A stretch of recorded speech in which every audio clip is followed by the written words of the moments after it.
I've been feeling this lately. I've been bombarded with lots and lots of topics that I want to talk about, but I can't do that. I'm calling this topic fatigue. There's a lot of topics I want to talk about lately, like the ongoing genocide in Gaza, the absolute shit show that is the state of the modern internet. But then the next topic comes around, and then the next, and the next, and it's not even been a week yet, and there's already new slop to cover. Like, what? Yeah, the internet is way too fast paced nowadays. It's pretty fucking annoying if you ask me. I just covered YouTube's absolutely ass-fucked internet censorship, and literally a few days later, it fucked us over again. Now YouTube uses AI to quote-unquote clarify your videos without your permission. I don't need AI to upscale my low-quality footage. You're just gonna make it worse. Here's an example of what I'm talking about. A few days ago, the UN has just declared a famine in Gaza, which, yeah, tough break, UN. You're fucking clowns. It's been 2 years, actually almost 2 years, and now you just declared a famine? What took you so long? Oh wait, they're fucking clowns, I remember. So you might be thinking, what is the problem? I'm a slop YouTuber, which means I'm obligated to cover the hottest topics that are circulating at the time. But the problem is that, like I said, it's happening way too fast, to the point where you can't catch up with the sheer volume of topics that you want to cover. I mean, researching one topic is already exhausting enough, especially as someone who decided to upload at least one video per week. One long-form video. The biggest problem with being a slop YouTuber, aside from the obvious sheer volume of topics you want to cover but are unable to because you have to focus on one topic at a time, is that you're competing with other slop YouTubers. We have created a media environment that incentivizes quantity over quality from shill outlets like IGN and Kotaku. It's why Shillin is able to get away with shilling for Israel's genocide with barely any challenge. It's easier to make low quality content that appeals to the widest possible audience. Now even that's hard today with clanker slop infecting YouTube and other social media platforms. This leads me to my second gripe with being a slop YouTuber. You have to crank out content fast. YouTube's algorithm is absolutely ass-fucked. It prioritizes short, easy-to-digest videos over long researched ones. Couple this with the fact that TikTok completely destroyed everyone's brains, and you have a population that is already primed to not sink even less, and consume even more slop. This becomes especially problematic when covering serious issues like corporate greed and genocide and censorship, all of whom require pages upon pages of research just to understand how bad this shit is.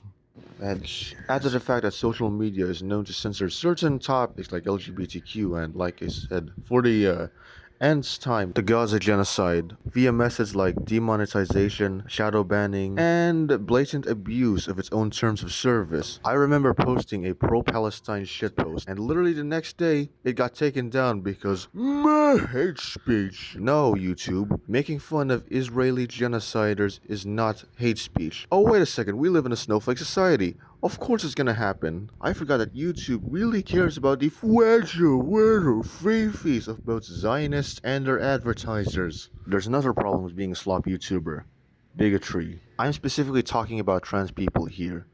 For example, Riley CS. She is a disgusting piece of shit cheater and absolutely deserves to be banned. The issue is that the whole situation absolutely devolved into transphobia. Go to any post or video covering Riley CS and you will see at least a sea of transphobic comments. Why is this the case, you might ask?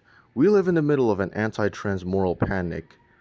That's why whenever a trans person gets into controversy, especially if they've been there for legitimate reasons, Ava Tyson, people could just say, oh, bad, and people would immediately grab their guns and pitchforks. That's why I see myself as part of a three-front war. The first front being the corporate bootlickers. The second people are the bigots, and the third people are people like me, the people that recognize that modern media is absolutely going to shit alongside everything else, but recognize bigotry as highly dangerous. Why is bigotry specifically dangerous? Because if we leave bigotry unchecked, we get a third Holocaust. Adolf Hitler was a wake-up call to humanity. He was made possible because of the rampant bigotry in Europe around the time when he was born. Hitler was a beast of our own creation. If you ever find yourself covering trans people who are in controversy, don't forget to add the words, and no, it doesn't justify transphobia, because it makes your stance very, very clear. Why? It's about the message. In the short I uploaded about Riley CS, I'm telling the trans folks, hey, I don't like Riley CS because she's a cheater. You hate Riley CS because she's trans. We are not the same. The third problem with being a slop YouTuber is the salt content oversaturation. If you don't know what salt content is, it's basically something within the commentary community, which is where I'm a part of, usually making fun of people for their terrible takes. Gaming journalists! Console fanboys! The problem with salt videos is that they're very repetitive. I get it, gaming journalists are brain dead, Reforged Gaming is brain dead, console fanboys are absolutely insufferable, but come on. Please, do something else outside of salt content. I Am Desire does that, and I do that too, albeit to a lesser extent, mainly because I'm way too shy to upload shit other than COD Mobile, which is not helped by YouTube's absolutely asinine algorithm. This is exactly what killed BreadTube. Why go to BreadTube for salt content when us regular leafy clones have it? Yeah, come on. Making salt content is unsustainable and eventually you'll run out of salt to mine. This leads me to my next problem. Very monotonous content. It's the exact same shit over and over and over and over and over again. Same popular topics, same least common denominator talking points, the same drama, the same lolcows, the same games being used as B-roll footage, the same politics, same everything.